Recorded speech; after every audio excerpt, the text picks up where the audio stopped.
Is it sunny out, Joel? I thought, because we recorded the shock absorber earlier, I thought I looked like a concierge at a hotel resort.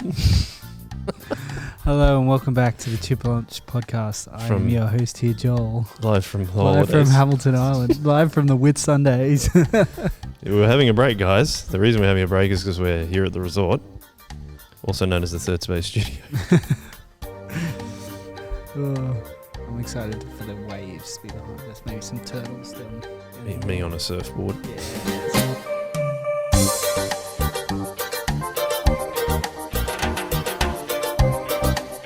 That's all right. And I've got these sunglasses on because my future's too bright. Well, new year, new us. New us. Stroll. I think we're strolling into 2022. That's right. We're lolling. Nice. We're lumbering. Lumbering.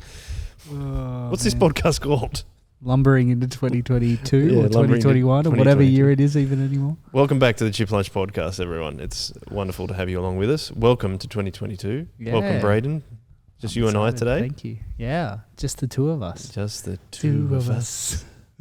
Just the two of us. And when we ride, what's that? That's an Eminem song? I was thinking of Grover Washington Jr. Just the two of us. Yes, me too. Yeah. Put the song in, Dave. You know, it's a good one. A lot of good saxophone solo. Yeah, I feel like this is going to be a big edit for Dave. He's going to have a lot of things to do. What a legend. Yeah. Dave. Producer Dave. Yep. Look out, Jamie. He's coming. Yes, we thought that we may as well start recording some Chip Lunches because we don't want to keep the people. Oh, we might as well. Yeah, we've got to give the people what they want. Yeah. And so we're here, everyone, to have another Christian podcast. Really, that's what we're doing, isn't it? But I thought that given that Ethan is on his honeymoon, we should shout out to Ethan and Katie for getting married recently. We'll say recently. Then it will never date. Yep. It was a great it was a great wedding though, wasn't it? Yeah, excellent awesome. wedding, and they're on their honeymoon, so we thought, well, we may as well still record something to make it exciting for all the viewers and listeners out there. Well, it's fun. We get to set up. We've got lots of things. We've got lots of people already booked in for the next couple of months, which is exciting, and we're going to have hearing more stories from our church, more testimonies, more people's experience of how they came to Christ and living with Him, which is very exciting. We just thought, if you didn't know, we record these on a Friday. It's a lazy Friday afternoon, and speak for yourself. Well, it's I'm saying lazy. Really, we're just like feeling a bit baked because we're in a giant concrete box. Yeah, where we are in Soul Revival Church can get a bit warm if there's not a lot of airflow coming through. But yeah, we just thought we'd use this as a cool reset button. We took a little break at the end of last year over Christmas and all those crazy things going on, but we thought it'd be a nice opportunity to stop again before we get stuck into this new year. Yeah, and I think that's right because this is the first Chip Lunch of 2022. So, I thought it'd be cool to talk about what did we learn from 2021, Brayden? Well, we became a podcast in 2021. It's very true. Exciting. That is very exciting. I wonder when our first birthday is. Oh gosh, we'll have to go back and have a look. Yeah. Okay, you keep talking and we'll have a look at that in a second. I'll look when the first Chip Lunch came out. Yeah.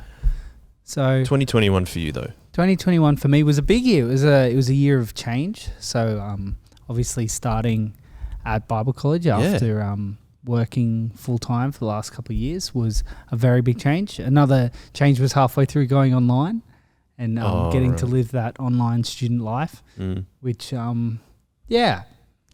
probably wasn't my favorite way of learning, which was interesting because I think heading to Bible college, you're excited because I get to learn about things that I'm passionate about, which is an awesome experience. And then, just juggling that with, it's a high workload where I go to college, which is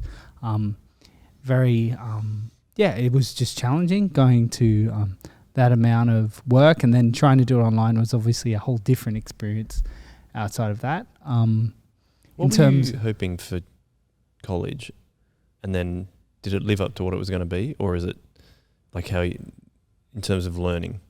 Because did you think you were just going to go do lectures and stuff like that, or it'd be interesting to hear your actual experience of what it's like being on a college campus at Moore.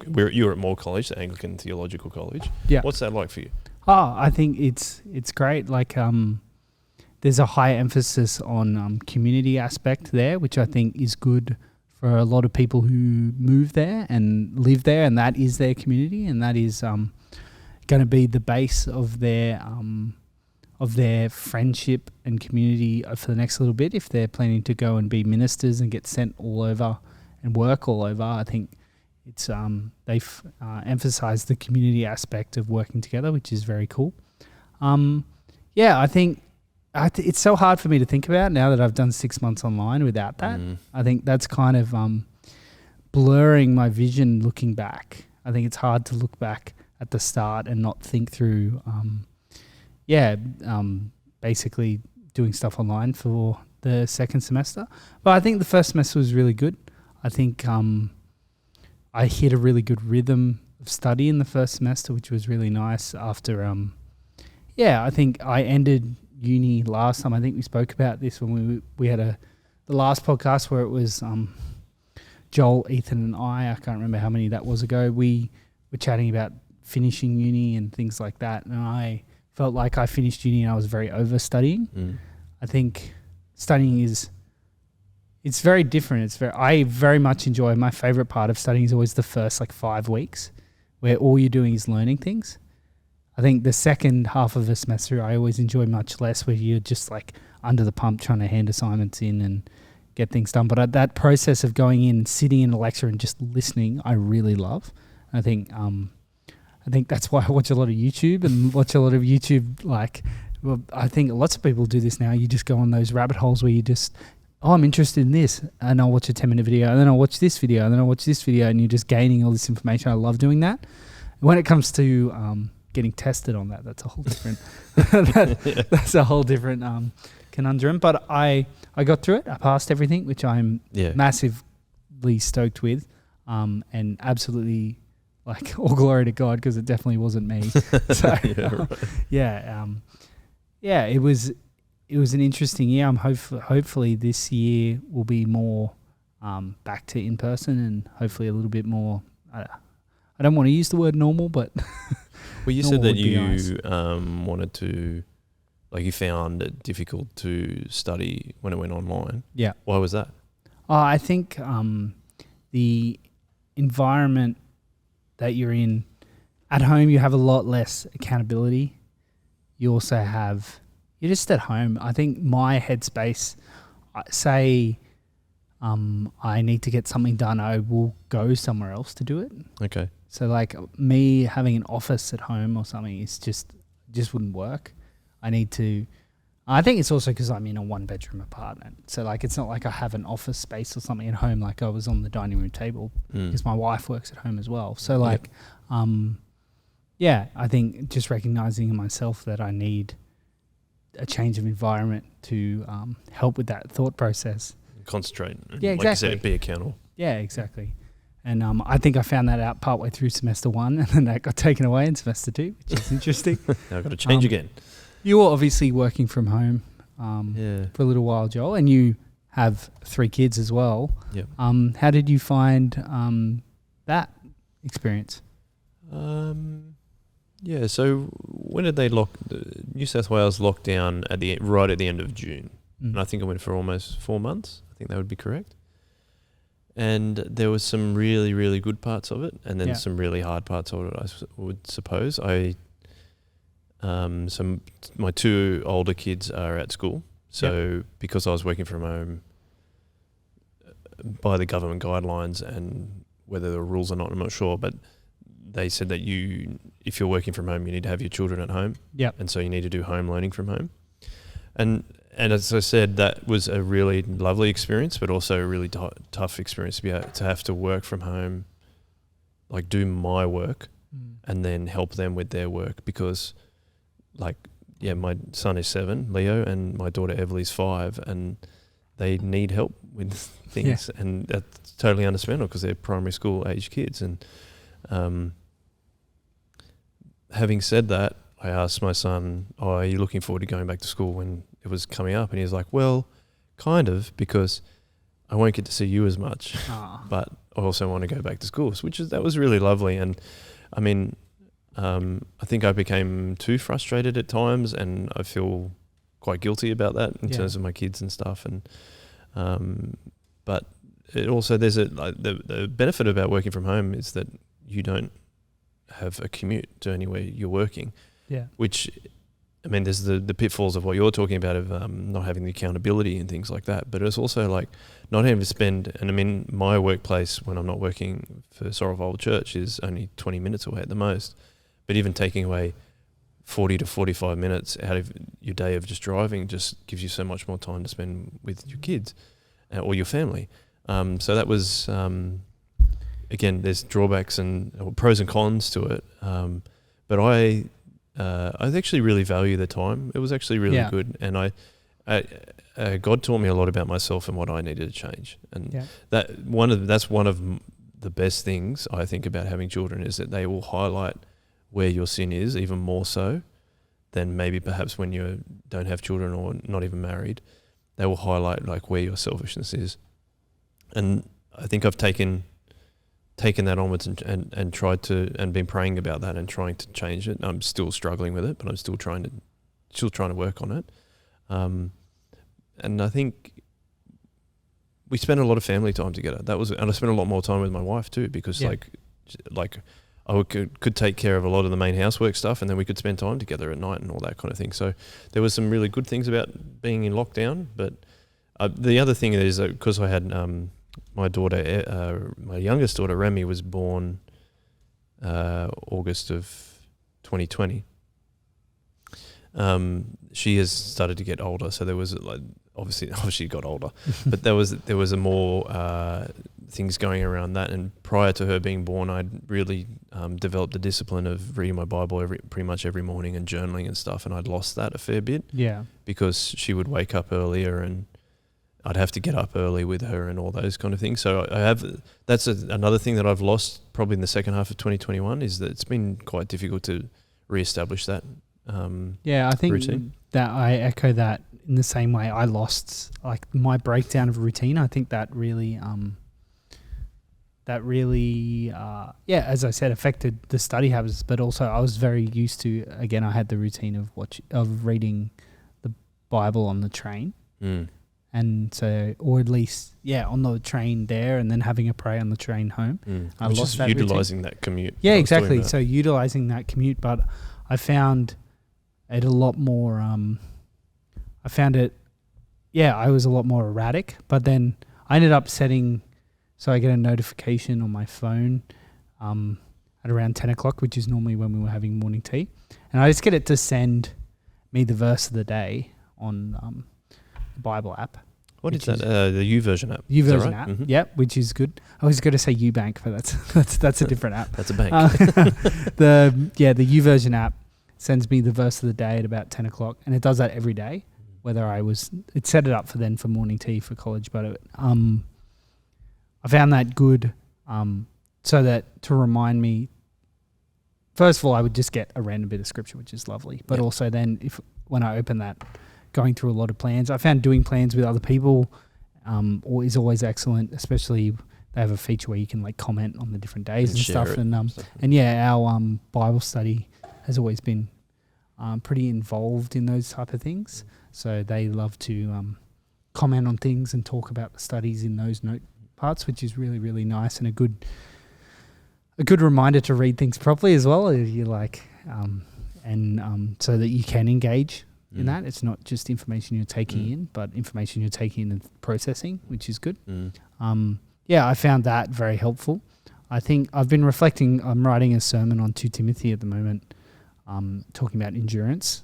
And I think, I think it's really confronting to think about the fact of when you rely on, I don't know if you feel the same way, Joel, when you rely on God the most when you can't rely on yourself. Yeah. And so I think that's been a big theme of 2021 for me. Okay. Is like confronting that. And I think I was relying on God more, but I think it was only because I couldn't rely on myself. And I think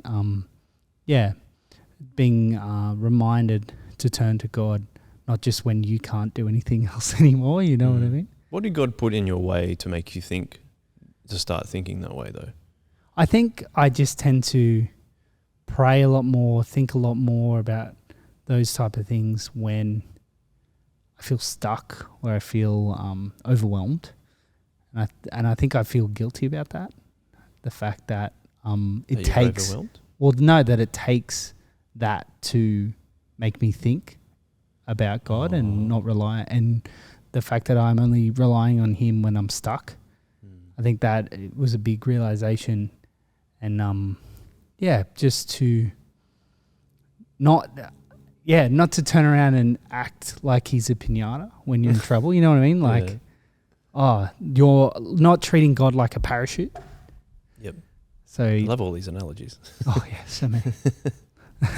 Like you would, what's changed for you then? Like if you've realized that, what's changed for you, like what in your behavior? And I think a lot like reminders, daily reminders, a lots of intentionally praying for other people I find very encouraging, and I feel like that helps me not only stay in contact and encourage other people, but also helps me to be thinking about other people more. Yeah, to that point, you sent me a message yesterday saying, "Is there anything I could pray for you for?" Yeah, yeah, which is awesome. Which I like. I love getting those messages and then getting to pray for people. I think it's a really cool way you can connect with other people, and I feel like you don't even need to know someone that well to ask that question. Yeah, I think that's a good point. Like, and it actually helps you to get to know someone better too, because they're throwing this prayer up to God for me. Yeah, it's almost like people are perhaps more willing to share, not in great detail, but some of the stuff that they're finding difficult, because it could be just like, like a usual just be, how are you? Oh, yeah, I'm fine. Yeah. It's like, is there anything I can pray for you for? It's like you're inviting them to tell you, something this you are struggling with or you need prayer for, that,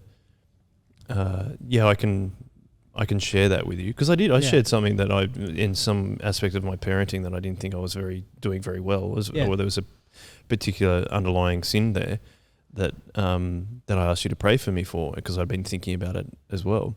And I think being able to share something that's quite personal but not incredibly detailed, because you know that God knows all about it. Yeah, exactly. So then when you know that someone else is talking to God about it for you, you know that like, oh, okay, this is why he's probably more willing to share something like that. Yeah, and I think thinking through, obviously we mentioned Ethan and Katie got married last week, and I think praying for them coming up to that, because obviously there's been a lot, not more lockdowns, but more people have been getting COVID around where we live. Yeah, because everything's opened up. Everything's opened up. It's been it was a very stressful time for them, and I'd been praying for them a lot, and I kind of felt like, well, why haven't I been doing this why don't I do this more? Why does it take something to be in trouble or stressful for me to be praying for people? I think was a cool realization, and I want to keep working on that. I used to go through that too, of a feeling of like, I should pray now, but I don't feel like I can. And to me, breaking that down, I think there was two things that were at play there. Was one, I don't feel like I'm good enough to pray to God. And the second one was, I don't feel, it's almost like I have to pray in a special way. Yeah.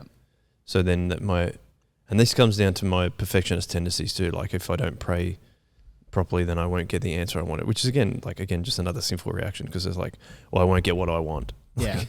So in all of that, I think I've realized, and in combination that I read in Disciplines of a Godly Man, this is about 3 or 4 years ago. That's a book by R. Kent Hughes, if you're interested in reading it, was that there's almost like two forms of prayer, and there's many types of prayer, but he's like, you can keep these forms of prayer in mind. It's like you have the one where you might sit down for however long, 10 minutes, 20 minutes, and just be praying constantly. Or there's also the chattering prayer of like something cool happens and you just go, thanks heaps, God, for that. Or God, I really appreciate that. Or you see someone across the street and just pray for them, or that kind of stuff. And that helped me to realize, well, we have the Holy Spirit with us all the time. like, and it also, Jesus also says when, like, I'm with you all the time. So then that helped me transform the way that I was thinking was, oh, actually, I can just go.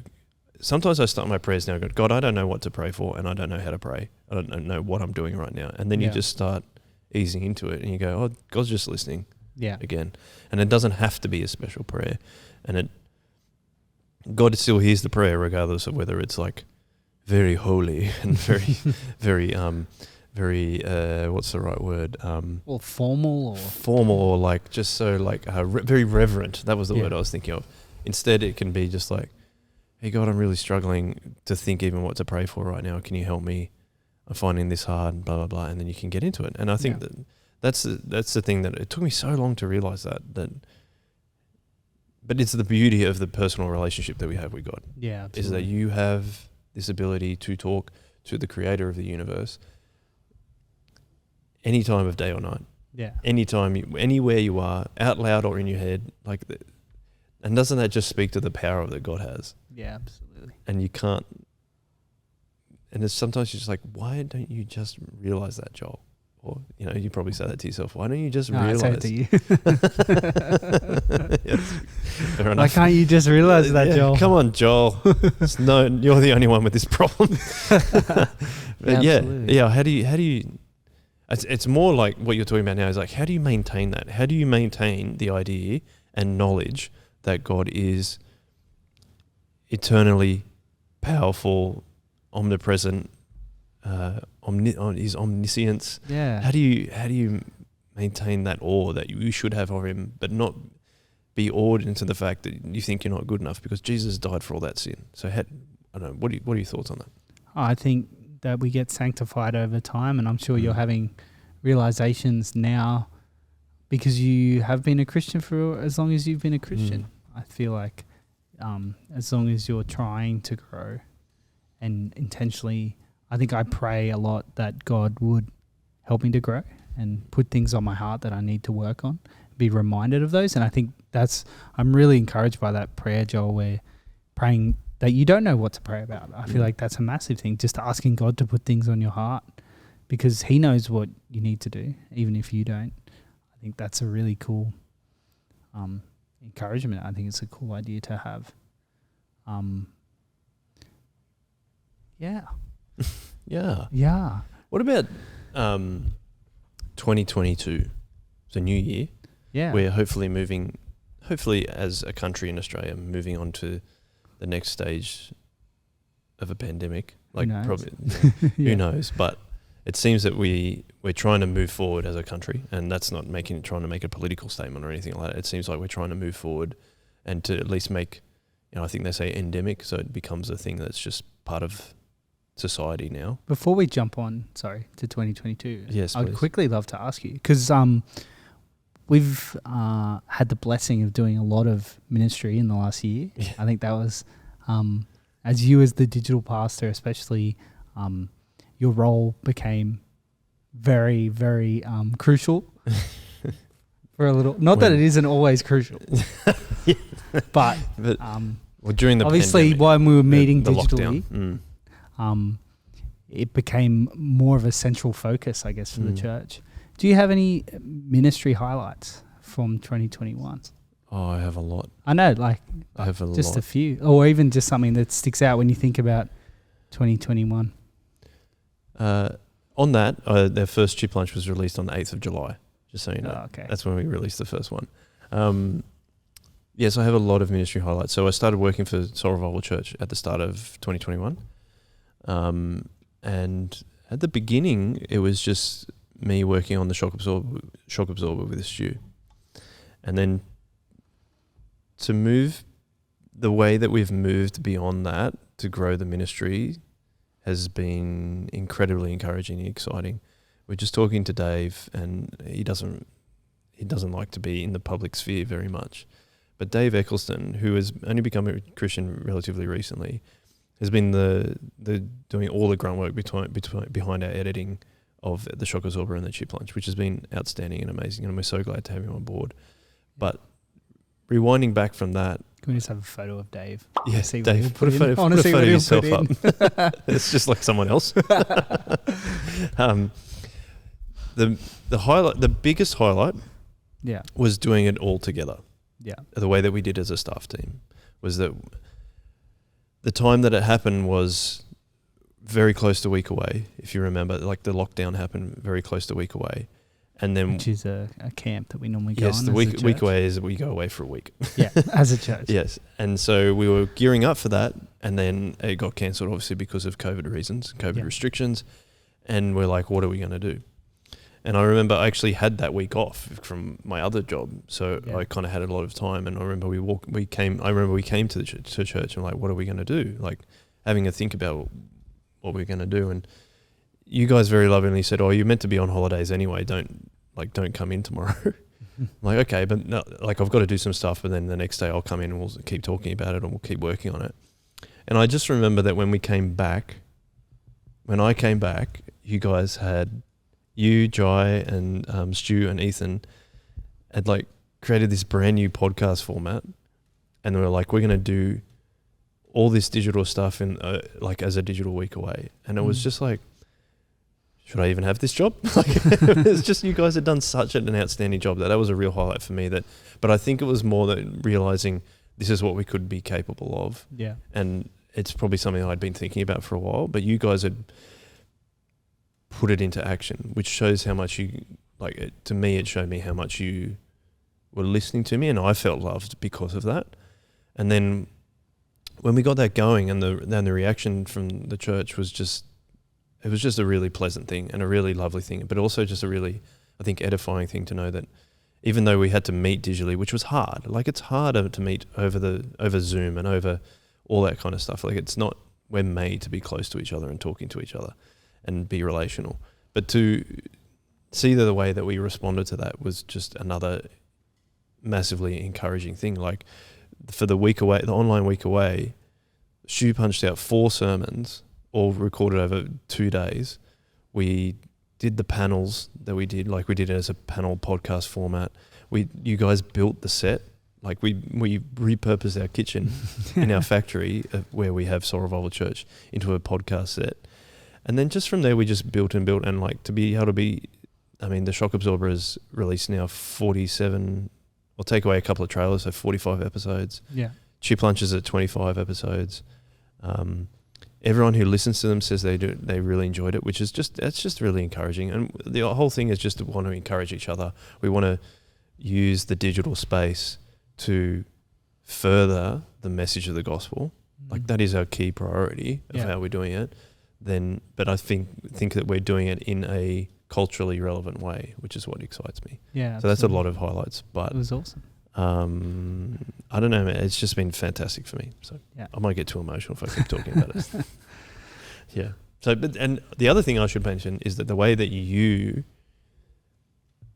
no one knew what you were doing, but what you were doing was crucial to what we were doing. So, like, if anyone listening and was aware of what we were doing with the digital gatherings, we had the podcast format, but every episode, basically, you were behind the camera, turning the camera to the right person and keeping us on time, keeping us on like the schedule and the run sheet and everything. Like the work that you did in that was, like we couldn't have done what we did without your help. And I just wanted to publicly thank you for that, because, again, it's just a sign of how I'm really pleased at the way that we work. Everyone works together as a team, and it's really lovely, and it's really encouraging. Like, it was hard, wasn't it? And then we were like, we ended up doing 4 podcasts a day. Like we were exhausted by the end of the day, but we're like, it feels like we're trying to do God's work. That's what we were trying to do. And we don't want to big note ourselves. We're not trying to blow smoke up each other. But it was like, hey, we're going to try and do this the best we can because we want to love our church, but also love each other, and just try and make it as best as we could. Yeah, and you see other people going above and beyond, and that gets you excited. Yeah. And then you're all getting excited about something because, as we said, Ethan was doing an unbelievable amount of editing work behind the scenes. Those digital gatherings, they would take 3 times longer to edit than to record them. Yeah, exactly. Right? Crazy. Yep. The amount of effort that was put into the whole of our staff team. I think it's an awesome encouragement to get to work as part of that team. I think it's cool to think back on. It was a great first year. To answer your question, it was Fridays are my favourite thing to do most of the time because we get to just have fun, but we try and put out really good content and try and love other people and in the way that Jesus wants us to. There you go. They'll sum that up for you. Now, do we want to talk about 2022? Yeah. Do you have any plans for 2022? What would you like to see? I think you're going back to I'm going college. back to college. Yep. I think my main role here at Soul Revival Church is looking after their Friday night gathering, which is part of sandwiched in between our primary school age Fuse, which is like our primary school age group, and youth. So with a more of a focus on the younger members of our church, which is very exciting. And I think that was kind of a bummer when we went into lockdown, was trying to figure that out. And I felt like I had got a bit of momentum going, and then that it just got like halted. And I think a big realization for me, once we came back, was like we were in lockdown, but the gospel wasn't in lockdown, which I think is so awesome, like amazing. There was so many people, so many churches doing amazing things that whole time. But I think coming back, and I think us as leaders and youth leaders and stuff, we were pretty tired when we came back. And I think that's a bummer when you want to come back with all this energy, but you've been working really hard. So we came back a little bit tired, and I think what was encouraging is just so many of our kids and stuff came back so excited. Oh, that's awesome. And that was such a boost of energy and confidence, and just such a shining endorsement of what a special thing a Jesus-shaped community can mean to people's lives, that they were going through, that they had been online doing school 5 days a week, and then youth online, and came back and just so ready to go. And I think that I just want to take that energy into 2022 because, again, 2 Timothy, thinking about endurance a lot this week. We've gone through an interesting year. I don't want to say a hard year. I think it was hard for a lot of people. It was harder for some others than it was for people, but I think it was just an interesting year, different year. Yeah. So I think for 2022, I'm excited to do the job I was employed to do. That would be a nice change. And just get stuck into college in person, get stuck into my ministry in person, keep working as a team, and just keep growing. Like, who would have thought the last 2 years have been so crazy? And like, I'm sure this 2022 is going to be crazy, hopefully for different reasons. Hopefully not for the same reasons the last 2 years have been a bit crazy.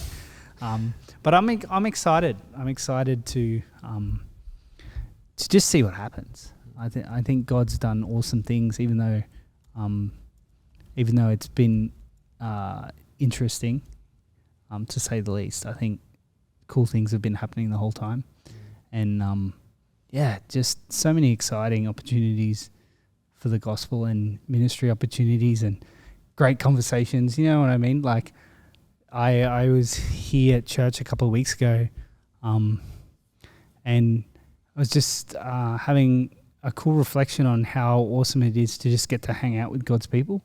I think it was Christmas Eve, me and Ethan and a few other people were sitting on the lounges. I know it was after our carol service, so it was a little bit before Christmas. And we just got so excited that we almost drove to Parramatta to go to a kebab shop at 2 a.m. So, like, they're just the things that I just love being in person for, because you create friendships like that where things can happen, and new opportunities can just spark. And I think, I wasn't planning to be involved in any podcast last year. I ended up being involved in a lot. So I think it's who knows what will happen. How are you shaping up for 2022? I'm shaping up all right. I think like what you said, part of me was really worn out by it. And that's okay to be worn out. Yeah, but like being stuck in your own home and for a long time and all that kind of thing, it does wear on you. Because as I've said before, I don't think God has designed us to be apart for a long time, and I think that has an effect on us. And super excited to come out of that, and I've been really excited for things opening up and all that kind of thing. And then when I did get COVID, which was literally, I think I was positive on Christmas Day, but I didn't get my positive test the day after. I was like, oh no, like I can't. And like they're my holidays usually over Christmas and New Year's. And I'm like, oh no, not again. But I think also that there's lots of things to look forward to. There was a lot of stuff to come out of 2021 that was really exciting, as we've talked about, like the church stuff, working for church, spending more time with my family. And the thing that really just got me then when you spoke about it was the gospel doesn't stop. Yeah. The gospel is present, and Jesus is present all the time. And it's, while harder to meet online, like we can still feel his presence and feel him changing us and changing the people around us as we even if we're hanging out online. Even though it's harder for us, but God is still working, right? Yeah. And so my thought is like, how do I in my ministry and also just in life, how do I take that the gospel transcends everything? How do I take that into 2022, regardless of whether there are lockdowns or hopefully a pandemic ending or all that kind of thing? And I pointed out before that I lost that discipline of reading, and I realised this week how much I've missed it, and how much that reminds me of exactly what you're talking about, that the gospel transcends everything. And it's also like, because I am now a pastor working one day a week, how do I help remind people of that too? I think that's how I'm thinking in terms of my ministry work is, and it is through a digital, like given I'm a digital pastor and we have our lovely church at, Soul Revival West Ryde is completely online at the moment. How do we help them to be able to grow in what we're talking about, and to grow their church, and to be able to continue to grow the way they have? They've grown during the pandemic as a church, which is phenomenally exciting. But most of the time they meet together where they are, but then we have an online service for them. So how do we make that better for them, and continue to say that God's power and God's the transcendent way that the gospel is manages to get in any kind of situation. That's where I'm trying to think of 2022, which is a little bit broad and a little bit what's the right word? Like a bit fluffy. But that's what I'm trying to. How do I kind of put some substance to it now? Yeah, that's what I'm trying to think of. And I think the discipline starts with me. I think that's really important. It starts with me. Like, what have I missed during that time that was difficult? And it's the discipline. I didn't exercise much during the lockdown either. So those two things together have been really helpful to work back together and go, oh no, I need to be reading my Bible much more regularly than I have been in the last 6 months. For example. So I'm about to go on, about to take a bunch of the people who finished year 12 away, as like a celebration of them finishing school. We go away as a church. It's really cool to get to go away with a bunch of kids who, some of them have come all the way through youth group with us for 6 years. And I'm doing that next week, and we're doing, the studies are going to be from Romans 5. So this has just been something super encouraging. And I know this is written on lots of people's walls and stuff, but I think it's just a cool reminder.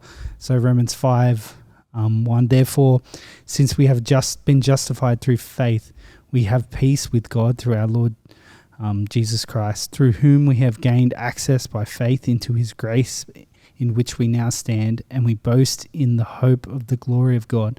Not Not only so, but we also glory in our sufferings because we know that suffering produces perseverance, perseverance, character, and character, hope.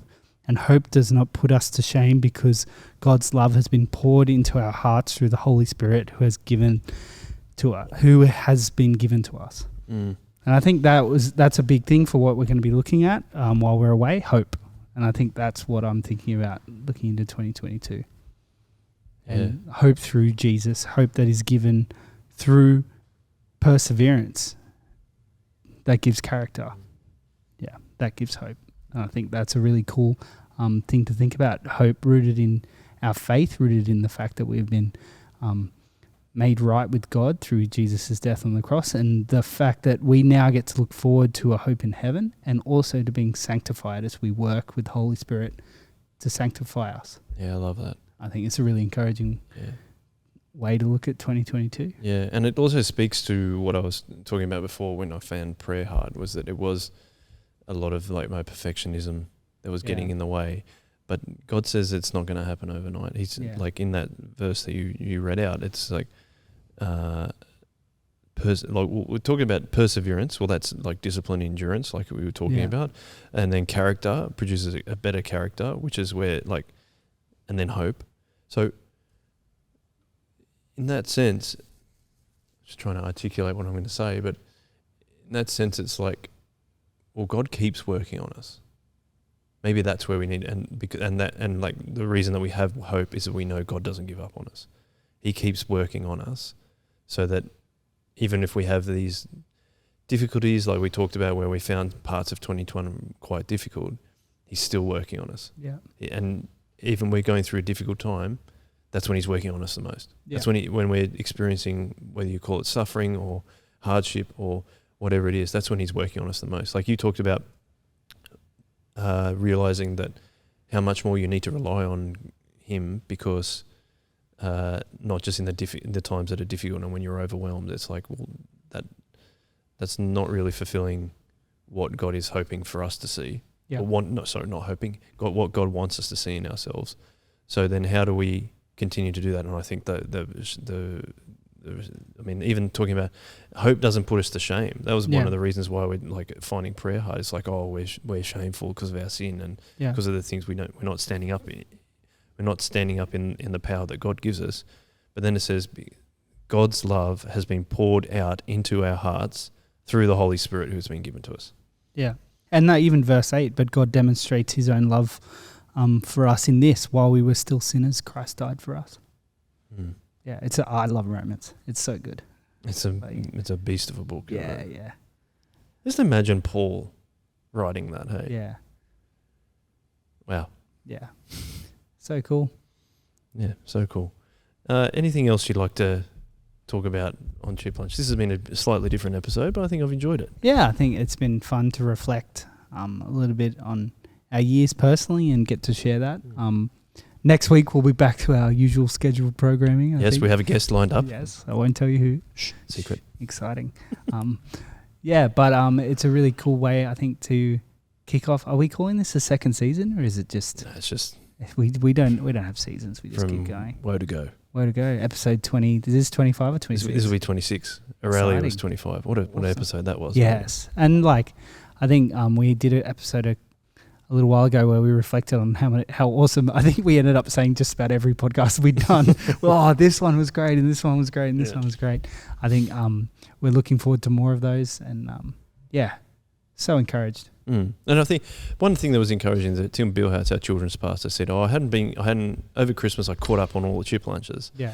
And I'm like, oh, that's cool. And he's like, oh, it's so good to hear about other people in our church. Yeah. And that hopefully, and he was saying it achieves one of the things that we were hoping that we would do, would be to help get to know some people in our church that you may not know. So that when you do see them at Soul Revival Church, regardless of what gathering you go to, we are all one church. And so if you end up visiting anywhere else that you might go, oh, I've listened to your Chip Lunch. Yeah. How cool is that? And and you're knowing those people before you even have a conversation with them sometimes.